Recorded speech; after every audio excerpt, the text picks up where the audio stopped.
Hello friends. आज हम अपना जो ईओआरओ को लेके भारतीय शासन और राजनीति का जो टॉपिक चल रहा था, संविधान सभा एक परिचय, तो हम उसमें देख लिया कि संविधान निर्माण कैसे हुआ था। उसके बाद हम देखते हैं आज अपना नेक्स्ट जो टॉपिक है वो है संविधान के स्रोत। तो जो संविधान के जो स्रोत हैं वो उसमें हम ये जानेंगे कि हम लोगों ने किस देश के संविधान से जो है वो कौन सी व्यवस्थाएं अपने संविधान में डाली हैं, या फिर कौन से देश के संविधान का हमारे संविधान पर क्या प्रभाव जो है वो देखने को मिलता है। तो हम इसमें जानेंगे कि जो 1935 का जो एक्ट है या 1935 के अधिनियम से जो है वो भारतीय जो संविधान है वो 60% लगभग जो 60% है वो प्रभावित है। तो जैसे 1935 के अधिनियम में हम लोगों ने मतलब क्या क्या प्रभाव देखने को मिलता है।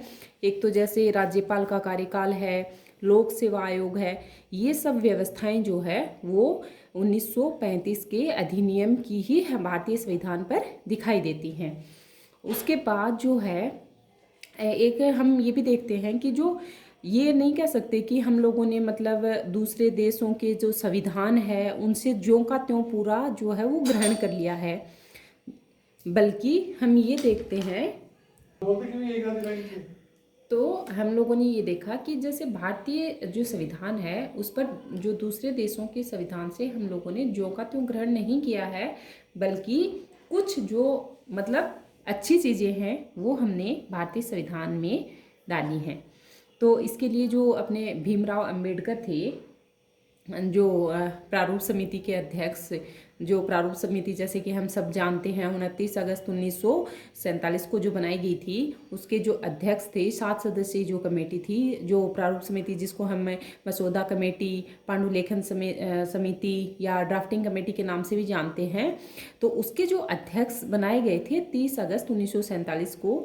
तो उन्होंने मतलब ये चीज़ कही थी कि हम लोगों ने यानी कि भारत ने जो है वो संविधान का निर्माण जो है विश्व के विभिन्न देशों के जो संविधान है उसको छानने के बाद जो है वो किया है, यानी कि हम लोगों ने दूसरे देशों के संविधान से जो मलाई है वो निकाल ली है। सीधी साफ सुथरी बात यही है कि हम लोगों ने दूसरे देशों की जो अच्छी चीज़ें हैं वो हम लोगों के संविधान में देखने को मिलती हैं। तो अब हम बात करते हैं कौन से देश के संविधान क्या कौन सा मतलब पार्ट जो है या फिर किस प्रकार की व्यवस्था भारतीय संविधान पर देखने को मिलती है। तो सबसे पहले हम जानेंगे इंग्लैंड के संविधान से। तो इंग्लैंड के संविधान से हम लोगों ने क्या व्यवस्थाएं ली है। एक तो संसदीय शासन व्यवस्था, संसदीय विशेषाधिकार, विधि निर्माण की प्रक्रिया, सामूहिक उत्तरदायित्व, विधि का शासन, इकहरी या एकल नागरिकता और लोकसभा व राज्यसभा का संचालन की जो प्रक्रिया है वो हम लोगों ने इंग्लैंड के संविधान से ली है, या इंग्लैंड के संविधान का जो प्रभाव है वो भारतीय संविधान के पर दिखाई देता है।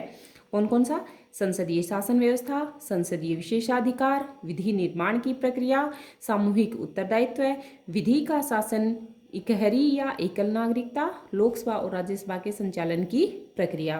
अब इसमें थोड़ा सा ध्यान रखेंगे कि विधि का जो शासन है, विधि का शासन वो इंग्लैंड से लिया है, विधि द्वारा स्थापित प्रक्रिया है वो जापान से ली है, और विधि के समक्ष समता या विधि के समक्ष समानता जो है वो हम लोगों ने अमेरिकी संविधान से ग्रहण की है। अब नेक्स्ट बात करते हैं, जापान का हम लोगों ने देख लिया, तो अमेरिकी संविधान। तो जो अमेरिका का संविधान है उससे हम लोगों ने क्या क्या मतलब अपना क्या प्रभाव दिखाई देता है भारतीय संविधान पर। विधि के समक्ष समता हम लोगों ने बात की है। फिर है शक्तियों का पृथक्करण। अब जहाँ शक्तियों का पृथक्करण होगा तो न्यायिक पुनर्लोकन होगा, तो शक्तियों का पृथक्करण, न्यायिक पुनर्लोकन, लोकहितवाद, मूल अधिकार, उपराष्ट्रपति का पद और राष्ट्रपति का जो महाभियोग की प्रक्रिया है, जो आर्टिकल कौन से आर्टिकल में 61 में, तो राष्ट्रपति की महाभियोग की प्रक्रिया यानी कि आर्टिकल 61 वाला, तो वो व्यवस्था। फिर राष्ट्रपति जो है वो तीनों सेनाओं का सुप्रीम कमांडर होगा, तो यह व्यवस्था। और न्यायाधीशों को जो हटाने की प्रक्रिया है वो हम लोगों ने कहाँ से ग्रहण की है? अमेरिकी संविधान से। एक और इसमें ध्यान रखना है कि जो प्रस्तावना, जहाँ से हम प्रस्तावना स्टार्ट करते हैं ना, हम भारत के लोग भारत को संपूर्ण प्रभुत्व संपन्न एक लोकतंत्रात्मक समाजवादी पंथनिरपेक्ष गणराज्य बनाने तथा उसके समस्त नागरिकों को सामाजिक आर्थिक और राजनीतिक न्याय, विश्वास, धर्म, उपासना, प्रतिष्ठा और अवसर की समता प्राप्त करने तथा उन सब में व्यक्ति की गरिमा, राष्ट्र की एकता और अखंडता सुनिश्चित करने वाली संविधान सभा में आज तारीख 26 नवंबर 1949 को इस संविधान को अंगीकृत, अधिनियमित और आत्मार्पित करते हैं।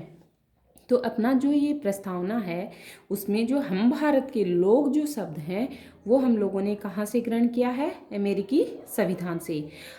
हम एक जो अपनी क्लास है वो छोटी सी मतलब एक वीडियो जो है वो भारत की प्रस्तावना पर बनाएंगे, क्योंकि प्रस्तावना से क्वेश्चन लगभग एग्जाम में आ जाता है। तो हम प्रस्तावना को अच्छे से लिख के उसमें कौन कौन से शब्दों का कितनी बार प्रयोग हुआ है, कितनी प्रकार की न्याय, कितनी प्रकार की समानता, कितनी प्रकार की स्वतंत्रता, तो ये सब जो है 42वें संविधान संशोधन द्वारा कौन से 3 शब्द जोड़े गए, तो वो सब हम एक वीडियो अपना छोटा सा होगा तो उसमें हम देख लेंगे।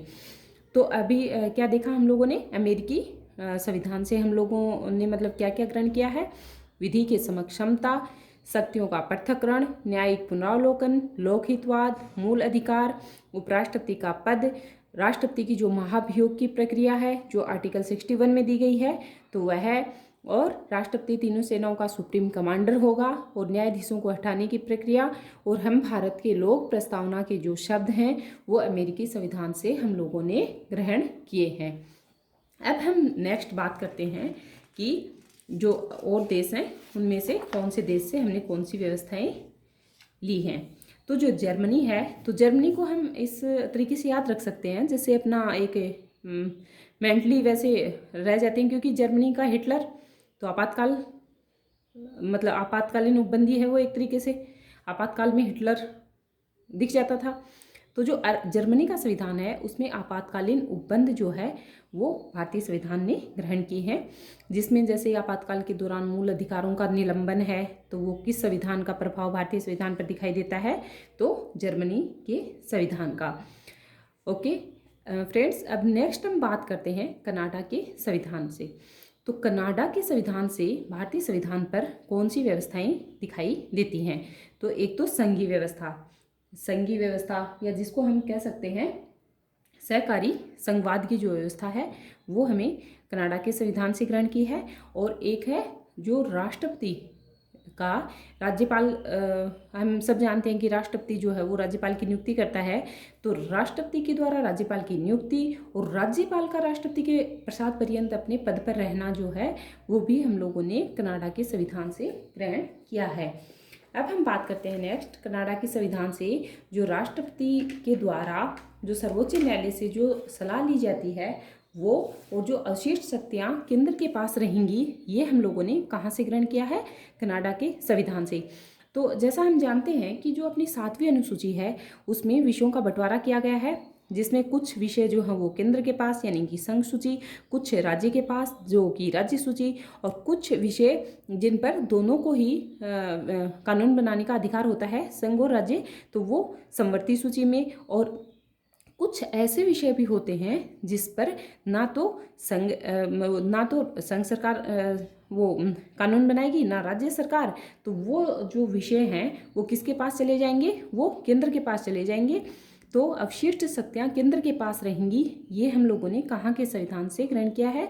कनाडा के संविधान से। तो कनाडा के संविधान से 4 बातें होगी। संघीय व्यवस्था को हम सहकारी संघवाद भी बोल सकते हैं, यानी कि संघ और राज्यों के बीच जो विषयों का बंटवारा है वो हम लोगों ने कहाँ से ग्रहण किया है? कनाडा के संविधान से। नेक्स्ट, राष्ट्रपति के द्वारा राज्यपाल की नियुक्ति और राज्यपाल का राष्ट्रपति के प्रसाद पर्यंत अपने पद पर बने रहना। फिर है राष्ट्रपति का सुप्रीम कोर्ट से सलाह लिया जाना, और अवशिष्ट शक्तियाँ जो हैं वो केंद्र के पास रहेंगी। ये हम लोगों ने कनाडा के संविधान से ग्रहण किया है। अब हम नेक्स्ट बात करते हैं ऑस्ट्रिया के संविधान से। तो ये सबसे इंपॉर्टेंट है ऑस्ट्रिया के संविधान में कि समवर्ती सूची हम लोगों ने कहा किस देश के संविधान से ग्रहण की है? तो ऑस्ट्रिया के संविधान से। और जो लोकसभा और राज्यसभा है, या फिर जिसको हम संसद बोल दें, तो संसद की जो संयुक्त बैठक है वो प्रावधान हम लोगों ने कहाँ से ग्रहण किया है? ऑस्ट्रिया के संविधान से। और नेक्स्ट, 2 या 2 से अधिक राज्यों के बीच जो व्यापार है वह यानी कि इसमें हमें ध्यान रखना है कि जैसे ठीक है, इसमें ले लिया कि ऑस्ट्रेलिया से हम लोगों ने ये व्यवस्था ली है कि दो या दो से अधिक राज्यों के बीच व्यापार हो सकता है, लेकिन जो दो या दो से अधिक राज्यों के बीच व्यापार होगा तो इसमें जो है वो राज्य की विधानमंडल में जो विधेयक लाया जाएगा उससे पूर्व जो है राष्ट्रपति की अनुमति इस पर आवश्यक होती है। ये भी एक उपबंध है इसमें कि पहले ये शर्त पूरी होगी, उसके बाद दो राज्यों के बीच व्यापार किया जाएगा। नेक्स्ट हम बात करते हैं आयरलैंड। तो आयरलैंड के संविधान से हम लोगों ने क्या क्या लिया है, डीपीएसपी जैसे कि नीति निर्देशक तत्व है, जो कि हमारे संविधान के भाग 4 में जो 36 से 51 तक आर्टिकल में डाले गए हैं, तो वो हम लोगों ने कहाँ से ग्रहण किए हैं, आयरलैंड के संविधान से। नेक्स्ट हम बात करते हैं राज्यसभा के 12 सदस्यों का मनोनयन। जैसा कि हम सब जानते हैं कि राज्यसभा में 12 सदस्यों का मनोनयन किया जाता है और लोकसभा में 2 सदस्यों का मनोनयन किया जाता है। तो 12 सदस्यों का जो मनोनयन की जो प्रक्रिया है वो हम लोगों ने आयरलैंड के संविधान से ग्रहण की है। नेक्स्ट बात करते हैं जो राष्ट्रपति की निर्वाचन प्रणाली है। जैसा हम सब जानते हैं कि राष्ट्रपति की निर्वाचन प्रणाली बहुत एक तरीके से बोली जाए तो कलिष्ठ ही है, ठीक है। और उसको हम लोग मतलब देखें तो जो निर्वाचन प्रणाली है उसका नाम क्या है, एकल संक्रमणीय अनुपातिक प्रतिनिधित्व गुप्त मतदान प्रणाली, यानी कि अगर गुप्त नाम नहीं होता है तो वो राष्ट्रपति की निर्वाचन प्रणाली नहीं होगी, ये ध्यान रखना है। तो जो एकल संक्रमणीय अनुपातिक प्रतिनिधित्व गुप्त मतदान प्रणाली है, ये भी हम लोगों ने कहाँ के संविधान से ग्रहण किया है, तो आयरलैंड के संविधान से। नेक्स्ट हम बात करते हैं रूस। तो रूस के संविधान से हम लोगों ने क्या ग्रहण किया है, मूल कर्तव्य। जैसा हम सब जानते हैं जो हमारा संविधान है, तो संविधान का जो भाग 4 क है यानी कि 4 क में जो 51 क आर्टिकल है उसमें हम लोगों ने मूल कर्तव्य जो है वो देखे जाते हैं। तो भाग 4 क में 51 क में जो मूल कर्तव्य हैं वो हम लोगों ने किस देश के संविधान से ग्रहण किए हैं या किस देश का प्रभाव दिखाई देता है, रूस का। उसके बाद रूस से हम लोगों ने क्या लिया है, जो प्रस्तावना में 3 प्रकार की न्याय, जैसे मैंने पूरी प्रस्तावना आप लोगों के सामने रखी थी, तो उसमें हम लोगों ने देखा कि 3 प्रकार की न्याय की व्यवस्था की गई थी, सामाजिक, आर्थिक और राजनीतिक न्याय। तो ये तीनों प्रकार की जो न्याय है प्रस्तावना में, वो भी हम लोगों ने कहाँ से ग्रहण की है, रूस से। अब हम बात करते हैं जो प्लानिंग सिस्टम था इंडिया में पहले, तो वो भी हम लोगों ने कहाँ से ग्रहण किया था, रूस के संविधान से।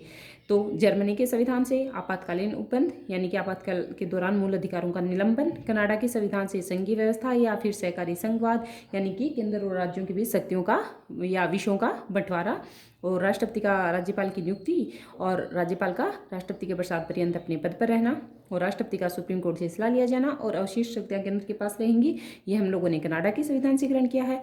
और ऑस्ट्रेलिया के संविधान से समवर्ती सूची, संसद की संयुक्त बैठक, 2 या 2 से अधिक राज्यों के बीच व्यापार, बशर्ते कि जो राज्य हैं उनके विधानमंडल में विधेयक लाए जाने से पूर्व राष्ट्रपति की अनुमति जो है वो आवश्यक होती है। नेक्स्ट बात करते हैं आयरलैंड।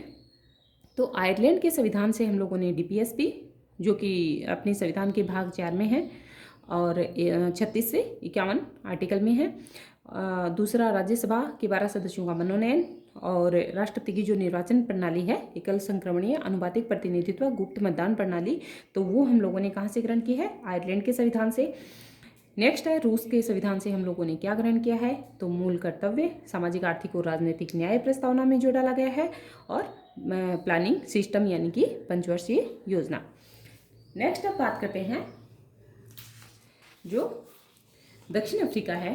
दक्षिण अफ्रीका के संविधान से हम लोगों ने क्या ग्रहण किया है, एक तो संविधान संशोधन की प्रक्रिया इंपॉर्टेंट है कि बार बार ये क्वेश्चन जो है वो एग्जाम में रिपीट होता है कि संविधान संशोधन की प्रक्रिया हम लोगों ने कौन से देश के संविधान से ग्रहण की है, या संविधान संशोधन की प्रक्रिया पर किस देश का प्रभाव जो है भारतीय संविधान पर दिखाई देता है, तो वो है दक्षिण अफ्रीका के।